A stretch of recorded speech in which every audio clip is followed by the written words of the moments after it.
Welcome to my Wow Chats, words of wisdom with people I love and admire and respect.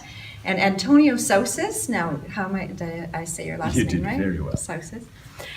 So Antonio, let's see. I think I first met you at Misty, the Montreal International Symposium on Therapeutic Yoga. That was about 3 years ago. And you're just super wise, you're charming, you're very approachable, and you're very open. And we're here at the Symposium on Yoga Therapy and Research. I attended your fabulous session yesterday. Thank you. Yoga, I forget the exact title, but it was yoga for like grief and grief relief and loss. And I remember even when we met in Montreal, there was one thing that you told me I thought was really fascinating. This was the first time I had heard this. I don't think I've ever shared this with you, actually. And you told me, this was before I read any of your work or really followed you, and you said that we all grieve. We all have we're all going through some sort of grieving process. And that was the first time that I actually realized that grief isn't just about loss of a person and death, because I always think of grieving as that. So do you have any words of wisdom for people that are listening? Just what does that elaborate on that? Like what is grief? What does that mean? And then maybe some words of wisdom, like one little piece of advice or words of wisdom for someone to use with that. Well, perhaps the best is to bring the definition of grief, which is the normal reaction to the loss of things or people we are attached to. And the reason why I bring up the definition itself is because it's quite simple. We can all relate to it. And yet it surprised me when I first heard it, because I read things or people we are attached to. And this is an indication that we are used to think that we can only grieve when someone has died. And the truth is that we can grieve the loss of the things we are attached to.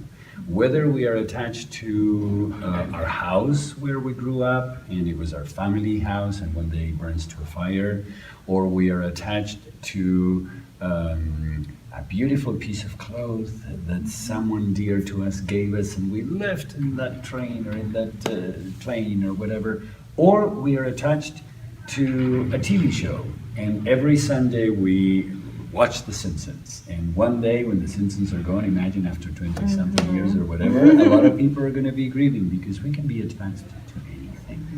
And because grief is the normal reaction to the loss of things or people we are attached to, I think that that's important, to acknowledge that when we are grieving the loss of things, the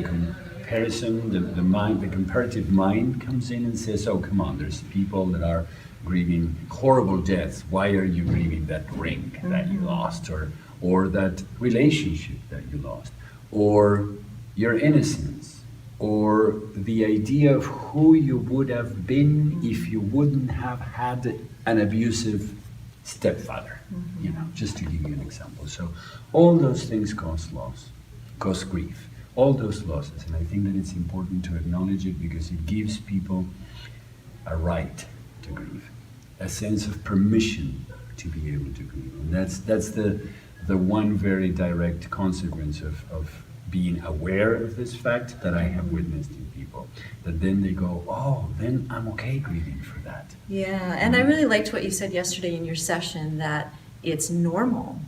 It's not a dysfunction or anything. You don't have to go to the doctor, and and there are certain cases, obviously, if it's that's the other part of the definition that calls one's attention, that it's a normal reaction. And in fact, one of the big helps that people can get from grief counseling or from someone in yoga therapy who understands about grieving is normalization.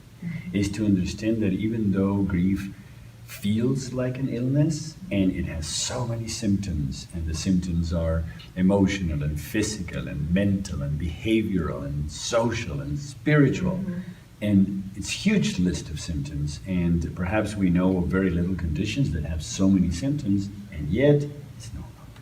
Right. And so it's great because again it gives a person, a griever, an awareness in regards to that they're doing the right thing. They're just it feels horrible and no healing is necessary. No healing is necessary. Correct. So healing from grief is not the right way. I to do it. remember that. Healing from From grief is not appropriate because we're not sick. Now, it is a very tough process, and we can use help.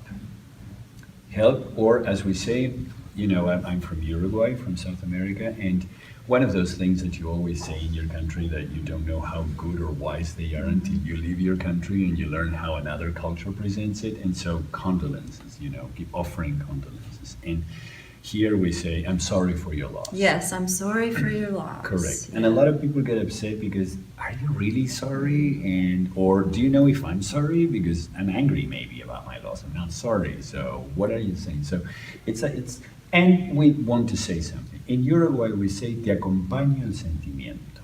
I accompany you in your feeling.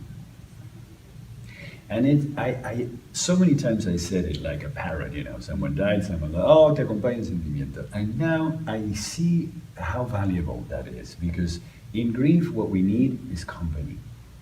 We don't need someone to tell us how to do it. We don't need someone to tell us what to do.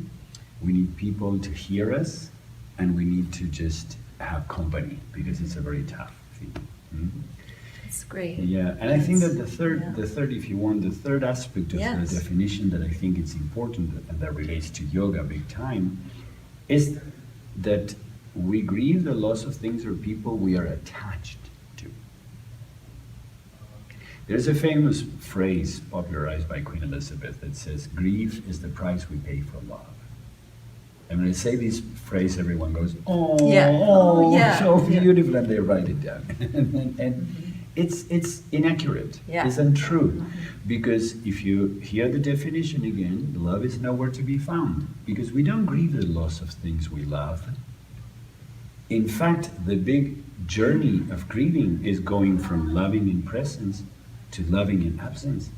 Where loving remains. This is where I get goosebumps. Where loving remains. We don't want to get rid of the love. We want to stay loving, and we want to understand how love continues after death or after loss.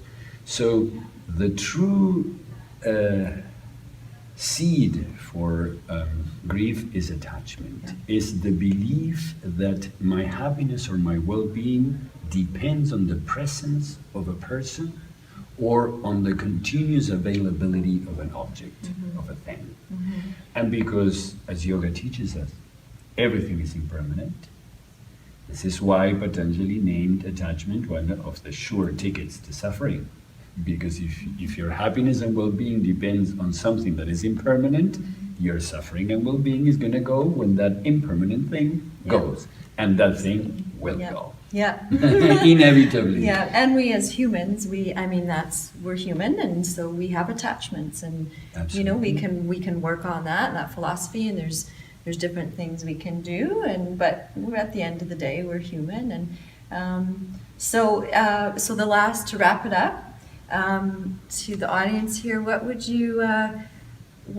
with all of that said, someone listening to this and they enjoy it and they're like, oh, that's great, and what would you say, what should that person listening do with this information? Just, what I mean, like practically, so what do you do with this? I would say,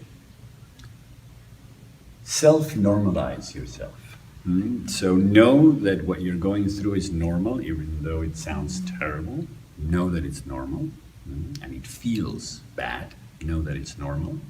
Number 2, give yourself permission to grieve not just the death of your beloveds or just death. Give yourself permission to understand that grief is very prevailing and that we can grieve all things we are attached to. And perhaps also review your idea of attachment. I would not say, like in the yoga orthodox textbooks, unattached. Because if you are grieving, it's because you were attached already. So we cannot move the cursor back and say, now do it again and don't attach. We can't do that. Now you have to deal with that attachment.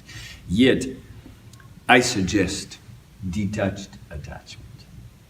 I suggest attach. Be human. We are neurologically hardwired for attachment. Yet keep the fierce awareness that what you are attached to will inevitably disappear. Words of wisdom, Antonio Sausys. Thank That you, was dear. beautiful. Oh, thank you. you so much. Thank you, dear. Oh. Thank you. Thanks for watching this Wow Chat with Antonio Sausys. For more wisdom from Antonio, please visit yogaforgriefrelief.com and check out some of my other Wow Chats below.